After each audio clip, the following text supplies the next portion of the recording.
Welcome to I dream sports. పెద్ద వేదికగా ప్రారంభమైన బోర్డర్ గవాస్కర్ ట్రోఫీ ఫస్ట్ టెస్ట్లో మనం చాలామంది క్రికెట్ ఫ్యాన్స్ అనుకున్నట్లే మ్యాచ్ అయితే స్టార్ట్ అయింది.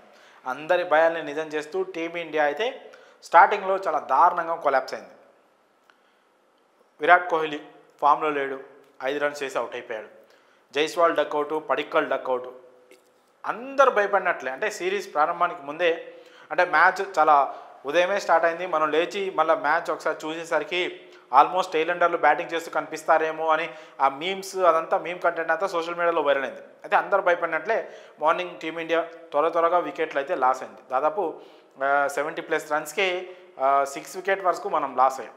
ఆ తర్వాత మన తెలుగు కుర్రాడు నితీష్ కుమార్ రెడ్డి అలాగే రిషబ్ పంత్ వీళ్ళిద్దరి మధ్య వచ్చిన ఒక మంచి పార్ట్నర్షిప్ 40+ రన్స్ పార్ట్నర్షిప్ అయితే టీమిండియాని ఒక రకంగా గౌరవప్రదమైన స్కోర్ అందించిందని చెప్పాలి. చాలా రెస్పెక్టబుల్ టోటల్ని మనం ఫస్ట్ ఇన్నింగ్స్లో మరీ దారుణంగా ఆల్అవుట్ కాకుండా 150 రన్స్ అయితే టీమిండియా ఫస్ట్ ఇన్నింగ్స్ చేసి ఆల్అవుట్ అయింది. అందులో కూడా మనం ఎక్కువ క్రెడిట్ ఇవ్వాల్సింది రిషబ్ పంత్ అలాగే నితీష్ కుమార్ రెడ్డికి. ఇద్దరు చాలా బాగా బ్యాటింగ్ చేశారు. అంతకంటే ముందు కేఎల్ రాహుల్ పాపం ఒంటరి పోరాటం చేస్తున్నప్పటికీ టాప్ ఆర్డర్లో వికెట్లు వరుసగా పడుతున్నా ఎవరు కూడా పెద్దగా సపోర్ట్ చేయనప్పటికీ కూడా కేఎల్ రాహుల్ తన ఎక్స్పీరియన్స్ని చూపిస్తూ చాలా డిఫెన్సివ్గా ఆడుతూ తన వంతు పోరాటం చేసినప్పటికీ కూడా చాలా అన్లక్కీగా అవుట్ అయ్యాడు. తను యాక్చువల్గా బ్యాట్ ప్యాడ్కి తగులుతున్న టైంలో బాల్ కూడా ఎడ్జ్ అయినట్టు కూడా కనిపించి తను అవుట్ అయ్యాడు. నార్మల్గా అయితే తను అసలు యాక్చువల్గా అది నాట్అవుట్గానే చాలామంది క్రికెట్ నిపుణులు అయితే అంటున్నారు. సో ఓవరాల్గా అయితే పిచ్ మనందరికీ తెలిసిందే, ఆస్ట్రేలియా పిచ్లు చాలా టఫ్గా ఉంటాయి. అనుకున్నట్లే పెద్ద పిచ్పై ఒక ఎక్స్ట్రా బౌన్స్ ఏదైతే ఉందో అది బౌన్స్ అయితే చాలా కనిపించింది. దానికి మన బ్యాట్స్మెన్స్ అందరూ చాలామంది స్ట్రగుల్ అయ్యారు. ముఖ్యంగా విరాట్ కోహ్లీ కూడా ఆ ఎక్స్ట్రా పేస్కి అవుట్ అయిపోయాడు. షాక్ అయిపోయాడు ఒకసారిగా.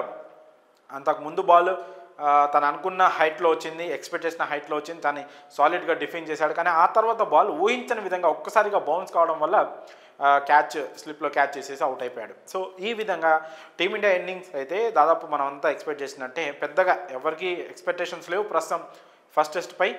కాకపోతే టీమిండియా ఇన్నింగ్స్ పర్వాలేదు అని ఎందుకు చెప్పుకుంటున్నామంటే ఆ తర్వాత మన బౌలర్లు వేసిన అద్భుతమైన బౌలింగ్ వల్ల. సరే టీమిండియా 150 రన్స్ చేసి ఆల్అవుట్ అయిపోయింది. ఆ తర్వాత టీమిండియా బౌలర్లు బుమ్రా, సిరాజ్ అలాగే హర్షిత్ రాణా వీళ్ళు ముగ్గురు చాలా అద్భుతంగా బౌలింగ్ వేశారు. డే 1 ముగిసేసరికి ఆస్ట్రేలియా అయితే 67 రన్స్కే 7 వికెట్స్ లాస్ అయిపోయింది. చాలా చాలా చాలా చాలా ఘోరమైన స్థితిలో ఆస్ట్రేలియా అయితే ఉంది. ఒక రకంగా చూసుకుంటే డే 1లో టీమిండియా అదే అప్పర్ హ్యాండ్ అని మనం చెప్పుకోవచ్చు. ఎందుకంటే ఇంకో 3 వికెట్స్ ఇస్తే ఆస్ట్రేలియా ఎలాగో ఆల్అవుట్ అయిపోతుంది. అది 100 లోపు జరిగిపోతే డే 2 మార్నింగ్ అవర్స్లోనే 100 లోపు వాళ్ళని ఆల్అవుట్ చేస్తే ఒక 50 రన్స్ లీడ్లో అయితే టీమిండియానే ఉంటుంది. సెకండ్ ఇన్నింగ్స్లో అద్భుతంగా బ్యాటింగ్ చేస్తే మోస్ట్లీ ఈ మ్యాచ్ అయితే దాదాపు ప్రస్తుతానికైతే టీమిండియా చేతుల్లోనే ఉంది అని చెప్పుకోవచ్చు. డే 1లో జరిగిన ఆటను చూస్తే మాత్రం ముఖ్యంగా బుమ్రా చాలా అద్భుతంగా బౌలింగ్ వేశాడు. అతనికి సిరాజ్ నుంచి కూడా చాలా సపోర్ట్ వచ్చింది. ఇద్దరు బుమ్రా 10 ఓవర్స్ వేశాడు, సిరాజ్ 9 ఓవర్స్ వేశారు. ఇద్దరు 17 రన్స్ మాత్రమే ఇచ్చారు. ఆస్ట్రేలియా నుంచి లబుషెన్ అన్ని డాట్ బాల్స్ ఆడుతూ చాలా వరకు పోరాటం చేసినా కూడా తను 52 బాల్స్ ఆడి జస్ట్ 2 రన్స్ చేసి అవుట్ అయ్యాడు. ఇప్పుడు అలెక్స్ క్యారీ నాట్అవుట్గా అయితే ప్రస్తుతం క్రీజ్లో ఉన్నాడు. సెకండ్ డే తను బ్యాటింగ్ స్టార్ట్ చేస్తున్నాడు. అతనితో పాటు బౌలర్ మిచెల్ స్టార్క్ అయితే ప్రస్తుతం ఆస్ట్రేలియా నుంచి నాట్అవుట్గా ఉన్నారు.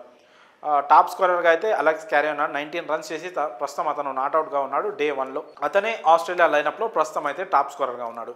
ఓవరాల్గా చూసుకుంటే పెర్త్ పిచ్పై ఏదైతే ఆ ఎక్స్ట్రా బౌన్స్ని ఆశించామో ఆస్ట్రేలియా బౌలర్లు వాళ్ళ హోమ్ గ్రౌండ్ కాబట్టి వాళ్ళు అద్భుతంగా బౌలింగ్ వేశారు.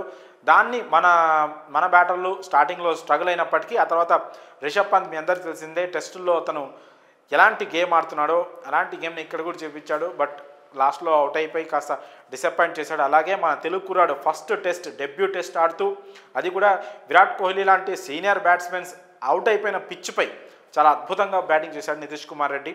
40+ రన్స్ చేసి అవుట్ అయ్యాడు. హాఫ్ సెంచరీ చేసి ఉంటే ఇంకా చాలా బాగుండేది తన ఫస్ట్ ఇన్నింగ్స్లో. అయినప్పటికీ కూడా టీమిండియా ఫస్ట్ ఇన్నింగ్స్లో తనే టాప్ స్కోరర్గా నిలవడం అనేది తెలుగు వాళ్ళగా మనం గర్వించాల్సిన విషయమే. ఎందుకంటే చాలా టఫెస్ట్ పిచ్ అది, పైగా ఫస్ట్ మ్యాచ్ ఆడుతున్నాడు ఆస్ట్రేలియాలో, దట్టు టెస్టుల్లో తనకి ఇది ఫస్ట్ మ్యాచ్. సో ఇలాంటి టైంలో అతను మంచి ఒక తెగు అనుకోండి ఒక ఇదనుకోండి మంచిగా చూపించి ఆస్ట్రేలియా బౌలర్లకి చాలా పెద్ద మంచి బౌలర్లు మిచెల్ స్టార్క్ కావచ్చు, హెజల్వుడ్ కావచ్చు, కమిన్స్ కావచ్చు, వీళ్ళందరినీ ఎదుర్కొంటూ తను 40 రన్స్ చేయడం, పైగా వేరే ఎండ్ నుంచి అంత సపోర్ట్ లేకపోవడం. పంత్ అవుట్ అయిపోయిన తర్వాత నితీష్ కుమార్ రెడ్డి కూడా పెద్ద సపోర్ట్ అయితే దొరకలేదని చెప్పొచ్చు. అలాంటి టైంలో కూడా నితీష్ కుమార్ రెడ్డి చాలా అద్భుతంగా బ్యాటింగ్ చేసి ఒక రెస్పెక్టబుల్ స్కోర్ని అయితే టీమిండియాకి అయితే అందించడంలో తన వంతు పాత్ర 100కి 200% పోషించాడని చెప్పొచ్చు. ఓవరాల్గా అయితే ప్రస్తుతం టీమిండియా చాలా కంఫర్టబుల్ పొజిషన్లో ఉంది. డే 1 ముగిసేసరికి మరి డే 2లో వీలైనంత త్వరగా ఆస్ట్రేలియాను 100 లోపు, వీలైతే 80-90 లోపే ఆల్అవుట్ చేసేస్తే ఒక 50-60 రన్స్ లీడ్ అయితే మనం తీసుకోగలిగితే చాలా సెకండ్ ఇన్నింగ్స్ ఇంకొంచెం కాన్ఫిడెంట్గా చాలా బాగా బ్యాటింగ్ చేసే ఛాన్స్ అయితే మనకు దొరుకుతుంది.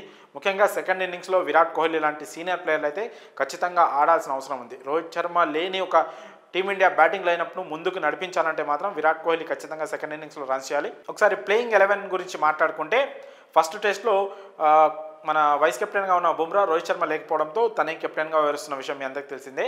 అయితే ప్లేయింగ్ 11ను చాలా డిఫరెంట్గా తీసుకున్నాడు. సర్ప్రైజింగ్ ఏంటంటే సర్ఫరాజ్ ఖాన్ అలాగే రవీంద్ర జడేజా ఇద్దరిని మాత్రం తను బెంచ్ పైన కూర్చోబెట్టాడు.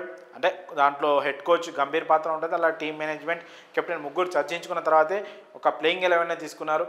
దేవదత్ పడిక్కల్ అలాగే ధ్రువ్ జురేల్ వీళ్ళిద్దరు మాత్రం టీంలో ఉండడం మాత్రం చాలా సర్ప్రైజింగ్ అనిపించింది.